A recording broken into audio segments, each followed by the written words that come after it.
Hello everyone, this is the programme Moscow Mosaic and I'm the host, Mike Gibson.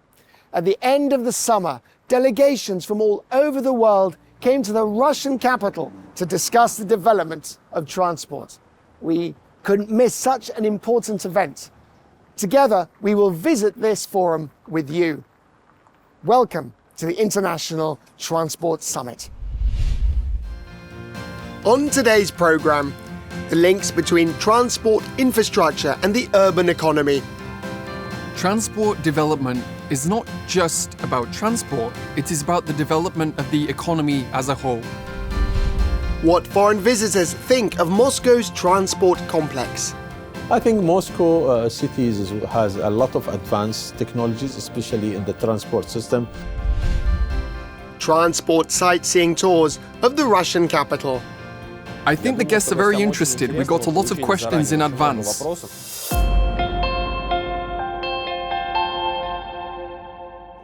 Among the participants of the summit are heads of cities, ministers of transport and digital development, heads of companies and infrastructure development specialists. There are more than 100 guests from 29 countries in total.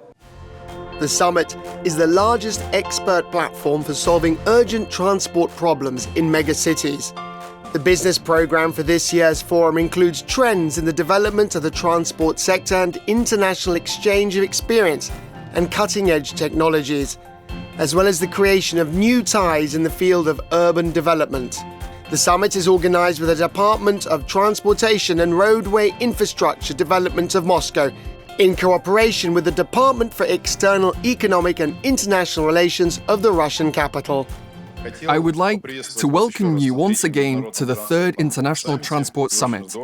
It's great that despite all the political disagreements, despite all the turbulence that is going on in the world, we, the people who are responsible for the life of cities, who are responsible for the comfort and quality of the lives of our city residents, can meet and discuss these extremely important things.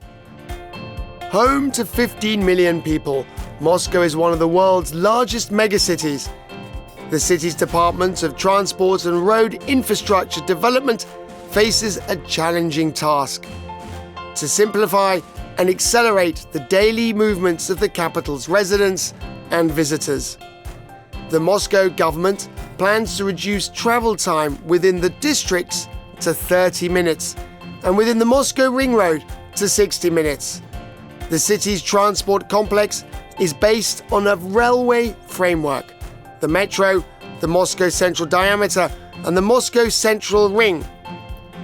Over 13 years, the number of stations in the rail system has increased from 182 to 431. Since 2017, ground transport in the capital has been electrified.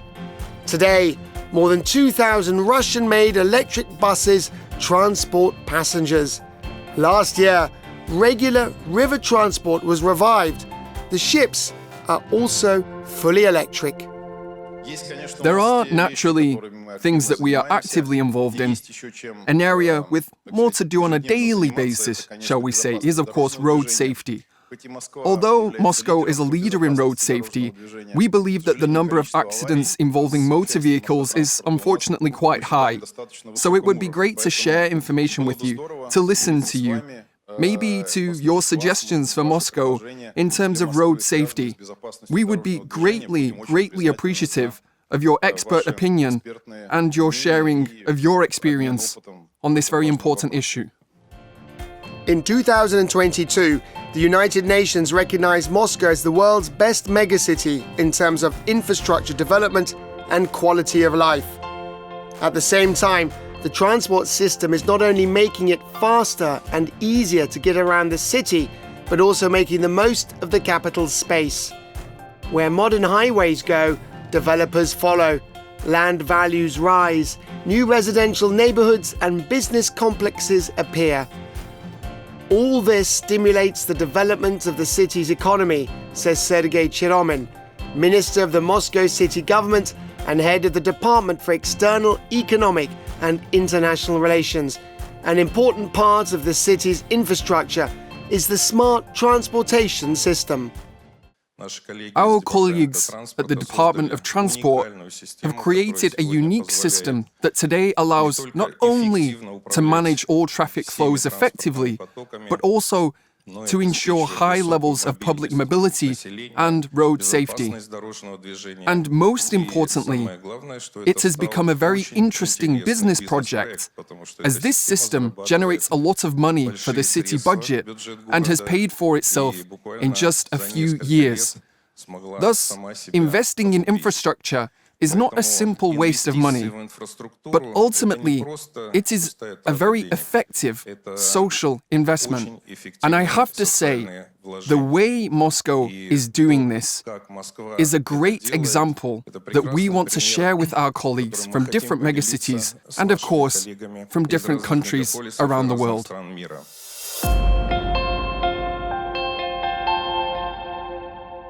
Last year, Moscow, Beijing and Manila signed an agreement on joint participation in the Urban Transport Data Project. The main goal is to develop and improve the efficiency of transport systems. Urban Transport Data is an international analytical platform designed to collect, analyze, visualize and publish transport data for the world's cities. It includes a news portal, a professional forum for experts, and a knowledge base on urban transport. The project was actualized by the international analytical team of the Moscow Transport Complex and the city's Department for External Economic and International Relations. Our experience shows that sanctions, without a doubt, have had no impact on our cooperation in the sphere of transport development. Last year, I am delighted to say that we signed an agreement with our partners in megacities such as Beijing and Manila to create a unique digital platform for sharing urban transport data. Urban transport data helps to identify best practices for cities to improve transport and to summarize trends in the development of the transport sector.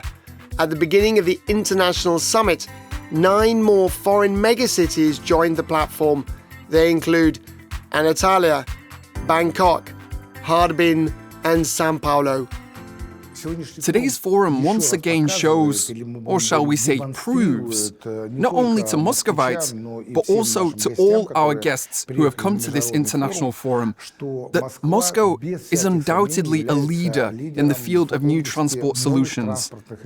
An absolutely universal, human-friendly transport system, technologies that we can certainly pass on to other states.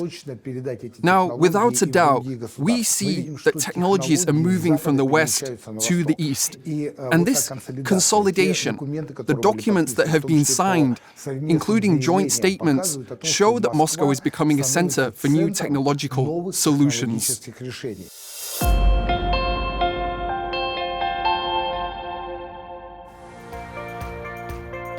At the first session, guests of the summit were introduced to the capital's transport complex. It ferries more than 16 million people in Moscow every day. In addition to the so-called rail frame, buses and riverboats, it includes taxis, which serve more than 1.5 million people every day. The average arrival time of a car is 4 minutes. Another form of transport in Moscow is car sharing. There are about 36,000 cars, each of which makes 5 to 6 trips a day. Other means of individual mobility are also being developed: bicycles and scooters. The summit is an expert platform for solving urgent transport challenges facing all megacities throughout the world. To find out more about the transportational challenges facing Moscow and other megacities today, we spoke personally to the first deputy head of the Moscow Department of Transport, Roman Latipov. You know, the difficulties are actually quite typical for everyone. If we look at Moscow in 2010, what will we see? We'll see big traffic jams every day, 9 points, 10 points. All we see now is that the number of cars registered with the transport authorities has grown 1.5 times since 2010. So people are still buying cars, wealth is growing. But there are 100,000 fewer cars on the road every day, not 2.5 million, but 2.4. This means that people are using public transport every day, even if they have a car or two in the garage, because it is faster, more convenient, and ultimately cheaper. Global trends are similar. Rail transport is always developing as a mainstream framework. That's the first instance. The second is that there are measures for the use of private cars. These are toll roads. We also have Bagration Avenue. There's a toll transit on the FFM when I drive around Moscow. That's paid parking. So that is the second part. And the third part is digitalization and customization of the service for the people. We are trying all over the world to adapt the service to the people, to dynamically change the performance of the buses, so that if we see the flow has increased, we send more buses. This is being done everywhere, and many cities have been doing it for a long, long time. How do you assess the interest of foreign guests in Moscow transport? I think the guests are very interested. We got a lot of questions in advance. To be honest, we redesigned the program several times because people wanted to see more than just one thing. For example, Brazil is very interested in river transport. Guests from China are interested in the metro system. They want to see the underground, electric buses, ultra-fast charging. They have a slightly different system of night charging. They charge at night and then drive for a long time. We charge during the day with ultra-fast charging along the way. The guests are all very open. We are trying to be open. We already have 15 cooperation agreements, data sharing agreements with the ones we signed today. We are like cities. We are not in competition with each other. We can share data. This allows us to get better, to look at each other's benchmarks, and to change, to make cities more comfortable for our residents. The plenary session of the summit was dedicated to foreign experiences. Delegations presented their projects for the development of transport systems. They shared common problems and solutions. For example, Antalya, the twin city of Moscow's southern district, is home to more than 2.7 million people and about 1.5 million registered cars. In addition, 26 million tourists visit the city every year. All this leads to the problem of traffic jams on roads. To solve this problem, Antalya is implementing a program to develop transport accessibility. Authorities plan to increase the city's airport capacity by 50%, and since 2009, they have been creating a rail system similar to the one in Moscow. They are building a light metro based on the monorail. I think these meetings in Moscow are very important. This is the second time we have been to a transport summit. Last year we were here, and this year we also came. It is very important for us to study all these presentations that my colleagues from other cities have made, and also from Moscow. Every time we come to this summit, we learn something new from the experience of Moscow and other countries. In Dubai, artificial intelligence and new technologies are playing a key role in solving traffic problems. In this emirate, the transport complex is managed from dedicated centers that are responsible for all road infrastructure. Information from surveillance cameras is analyzed, and traffic lights change color according to the current situation on the roads. This reduces traffic jams and accidents and speeds up the response to traffic situations. Beijing pays a great deal of attention to green transport, restricting the movement of internal combustion vehicles, giving priority to urban transport with dedicated lanes, and developing links between different parts of the city and suburbs. Like Moscow, the Chinese capital is trying to connect all types of urban transport into a single convenient network and ensure transport accessibility to remote areas.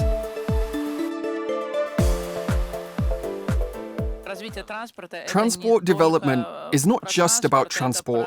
It is about the development of the economy as a whole.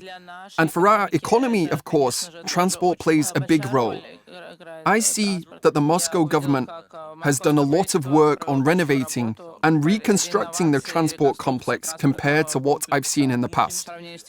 And of course, it's an extremely difficult situation now, but I truly believe that in terms of construction and in terms of the proportion of the use of different modes of transport, in terms of tariffs, shall we say, we have to achieve a balance here.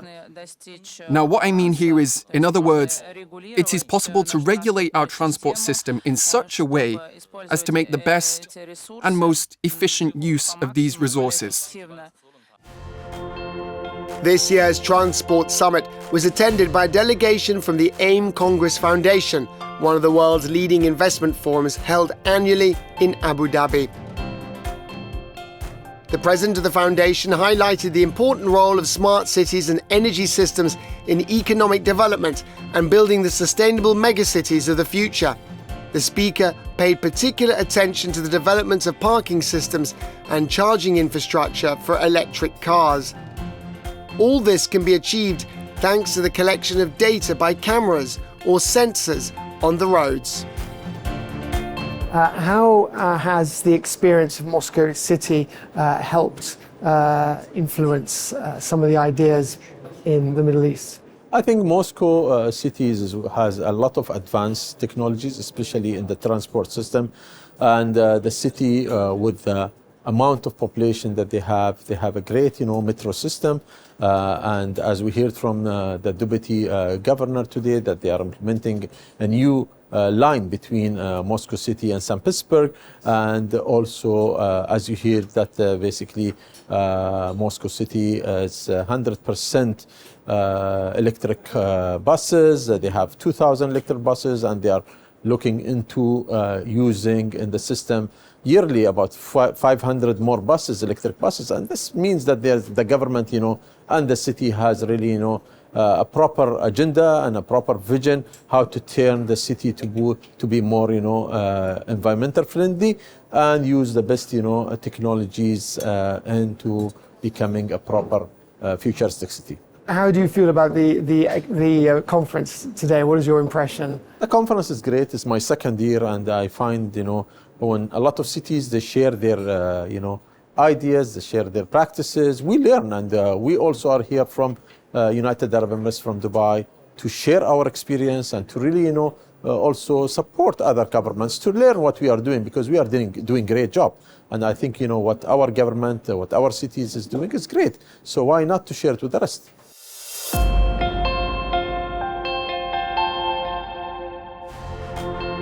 At the end of the first day of the summit, delegates went on a sightseeing tour to get to know the city's transport attractions. The tour began with a walk along one of the capital's main streets, followed by a visit to the Moscow Metro. In addition to the business program, 3 thematic routes were prepared for the participants, which will introduce the guests to the achievements of the capital in the field of transport. We are the only film crew that was able to go on this mini trip with the international delegation.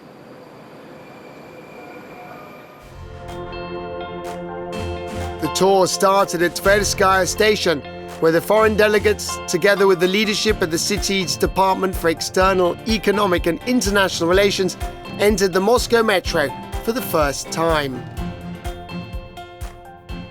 You and I are now at the station of the Zamoskvoretskaya line.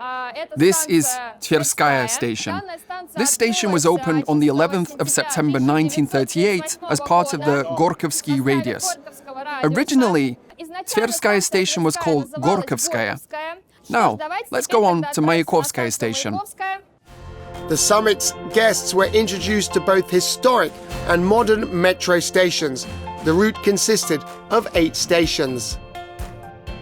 And this is Mayakovskaya, one of my favorite metro stations in Moscow. After Mayakovskaya, the delegation traveled along the Kaltsevaya and Kalushka-Rishka metro lines.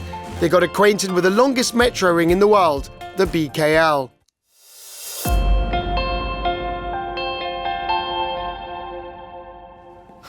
On the second day of the summit, there are thematic sessions and round tables. The participants can discuss concrete problems and look for solutions.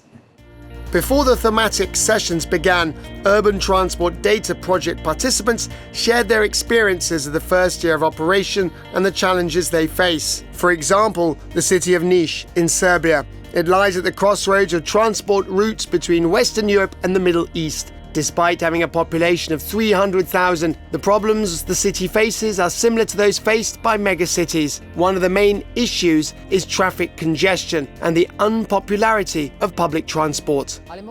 During this visit to Moscow, we saw many things that we are ready and willing to use in Niš. For example, electric buses, a system of electric scooters that are already appearing here. Electric filling stations are also very important. What do you think of the summit, and how useful was the experience? Of course, this summit is very useful for us. We learn from experience. We meet representatives of other cities, other countries. It's very important for us to become a member of this big family of cities that use the urban transport data system. Also, as a representative of a small country and a small relative to other settlements, we have the opportunity to meet representatives of big cities and megacities, to exchange experiences, to see how similar or maybe different our transport systems are, and ultimately to adopt the best of what they have. At the thematic sessions, the summit participants talked more about their cities, transport problems, and development projects. One of the main participants in the international platform is the Brazilian city of São Paulo.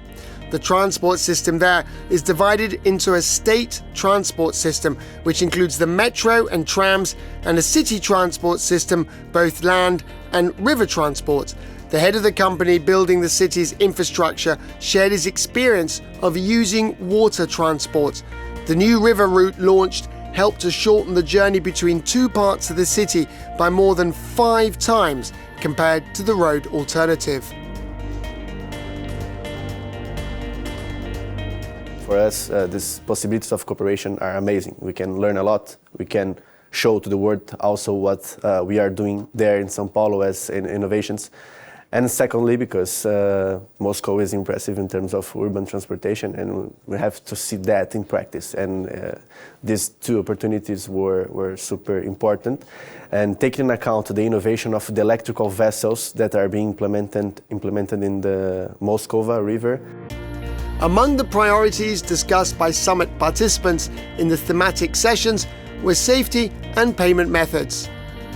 As different modes of transport in cities form a single system, it is important that buses, metros and riverboats are united by a single payment system.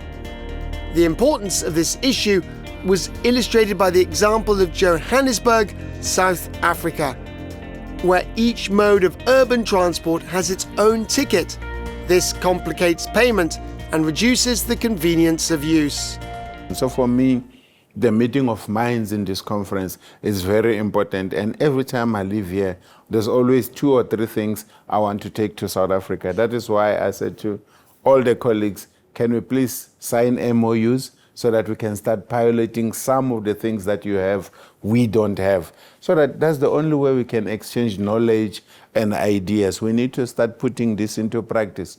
We pilot. It's not about money. It's about sharing the experiences. It's about implementation. It's about seeing the product works rather than talking about it. So for me, really, this was a very fruitful engagement and a summit. And I'm looking forward to come next year even more prepared than I was, because I've learned a lot in just 2 days.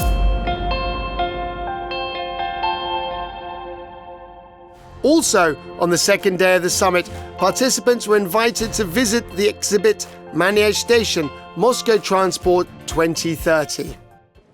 We are once again back at the exhibition in the Manege. The guests of the summit can be introduced to the past, present and future of Moscow transport. The capital's guests were led through the old courtyards and streets of Moscow and shown what the metro and bus stops used to look like. The immersive promenade allows them to get acquainted not only with the problems Moscow Transport Complex had in the past, but also with the achievements of 13 years of development.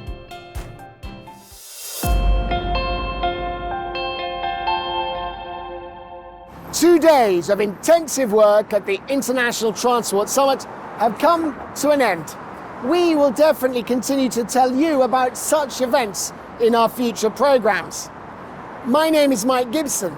This is the program Moscow Mosaic. See you soon. Bye.